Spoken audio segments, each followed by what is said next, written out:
Кутман күнүңүздөр менен достор. Биз сиздер менен адаттагыдай кайрадан ушул YouTube каналда жолугушуп жатабыз. Албетте, сиздер менен сандар дүйнөсүнө саякатты дагы эле улантмакчыбыз.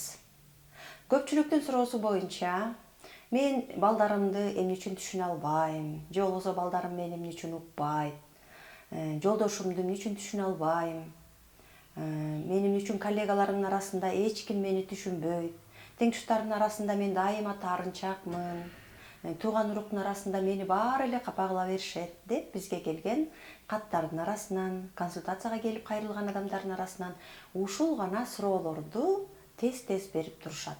Эмнегедир ушул эле суроо менен кайрылгандар өтө көп. Ошондуктан биз сиздерди кайрадан көпчүлүктүн суроосу боюнча көйгөйүмдүн ачкычы аттуу сандык психологиянын негизинде жазылган 21 күндүк интенсив курсубузга кайрадан чакырабыз. Кимде ким ушундай көйгөйлөр болсо, көйгөйүнүн ачкычын тапкысы келсе, анда төмөнкү номерге кайрылыңыздар. Кайда барсаң мамайдын көрү. Көпчүлүктүн сүйлөшкөн сөздөрүнүн мааниси ушуга эле келип такалат. Байкайсыздарбы, көп адамдар сүйлөшүп отурганда, маектешип отурганда эле айтып калышат. Ой, чет өлкөгө барыш десең деле ушул эле жумуш, базарга барсаң деле ушул, гос жумушка барсаң деле ушул депчи. Кайда барсаң мамайдын көрү деген сөз ушул да. Каяка барсаң деле мен ишим жүрбөйт, же болбосо каяка барсаң деле баягы эле ийгилик жарата албайм деген адамдардын ынанымы, ишеними, өздөрүнө коюп алган ушундай закондор бар. Албетте, бизде эгерде ушундай ишеним болсо, мен кайда барсам деле ийгиликке жете албайм, аяка барганда эмне пайда деген нерсе болсо, бул биздин ниет болуп жатпайбы? Ошондуктан биздин ниет каякта болсо, биздин андан кийинки аракеттерибиздин баары ошол тарапта болот экен. Биринчи ниетибиз неуверенный болсок, мен бул жака барганда баары бир эмнени таба алмак элем деген көз караш болсо, албетте анын аркасынан биз ийгиликке жеткенге уже биздин кадамдарыбыз жайлап баштайт. Анткени өзүбүз ошол нерсеге ишенбегенден кийин, фокус кое албагандан кийин, көкүрөгүбүздө бир оргуштап турган, жалындап турган, күйүп турган бир максатыбыз жок болгондон кийин, албетте бизге баардык жак караңгы көрүнө берет. Мейли Россияга барып иштебейлик, мейли Америкага барбайлык, мейли Кыргызстанда болбойлук. Кайда барсак дагы бизге күн жаркырап тийип турса дагы караңгыдай сезилет. Эмне үчүн деп ойлойсуздар ушуну? Ушул суроолорубузга бизге сүт сай илими жооп берет.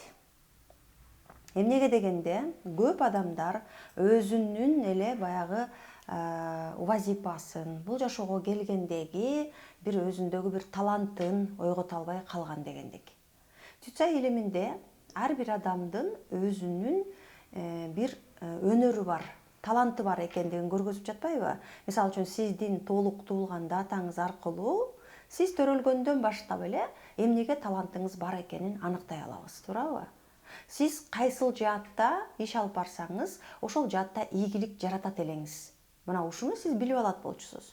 Эгерде сиз 5-10 миң долларды кетирип, жол кире кетирип, канча деген убактыңызды кетирип, Америкага барып, же болбосо Лондонго барып, жумуш издегендин ордуна, биринчи сиздин туулгандагы өзүңүздөгү өнөр, өзүңүздөгү касиет, өзүңүздөгү талант эмне экенин билип алганыңызда, бир аз эле тыйын менен, же болбосо бир аз эле убакыт кетирип окуп алганыңызда, сиз антип убара болбойт болчусуз да. Сиз антип жер кезип, ушу жерде Кыргызстанда эле жасай турган нерсени тиги жердин аркы бетине чейин барып издебейт болчусуз да. Анткени сиз ушу жерде кыла албаган, жасай албаган ийгиликти башка жака барганда деле жасай албайсыз да. Бизде бир адам болду эле да, мынтет ушул Кыргызстанда жүрүп, өтө чоң банкрот болуп, анан эч кимди көргүм келбей атат, эч нерсе иштегим келбей атат. Мен башка жака барсам эле, мен ошол жака барсам миллионер болуп кетет элем. Башка жака барсам эле мен укмуш иштеп кетет элем деген ойду айткан. Бирок кийин ал адам ошол алыс жака барып иштеп келди, бир нече жыл өткөндөн кийин келип алып деле кайра баягы сөзүн айтты. Мен бул жака келгеним деле туура эмес болуптур.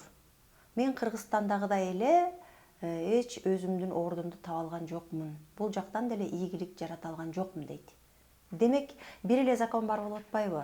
Биз өзүбүздөн өзүбүз качып эч жакка кете албайбыз.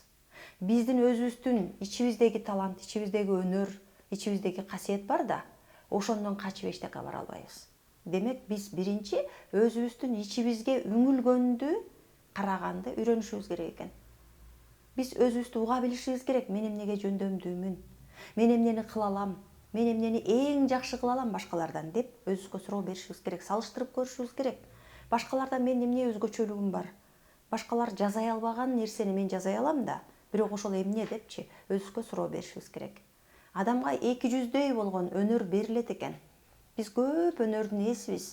Бирок ошолордун ичинен эң эле бирөөсү гана биздики болот экен. Ошол биздики болгон нерсе жүрөктүн да дарысы, акчанын да дарысы, ийгиликтин да дарысы ошол болуп жатпайбы? Демек, сиз ошону тапкыңыз келсе, анда биринчи өзүңүздү угуңуз. Ошону тапкыңыз келсе, анда бизге келиңиз. Сиздин туулган датаңыз аркылуу өзүңүздү түшүнүшүңүз керек биринчи. Сиз бул дүйнөгө эмнеге келгенсиз, эмнеге жаралгансыз, сиздин жан дүйнөңүз эмнени каалайт, сиз кайсы жаатта күчтүүсүз, кайсы жаатта күчсүз, алсызсыз. Мына ошонун баарын билип алгандан кийин, анан ошол направленияны алып алгандан кийин анан жол тарта бериңиз каалаган жагыңызга. Ошондо сиз кайда барсаң мамайдын көрү деген сөздү айтпай каласыз.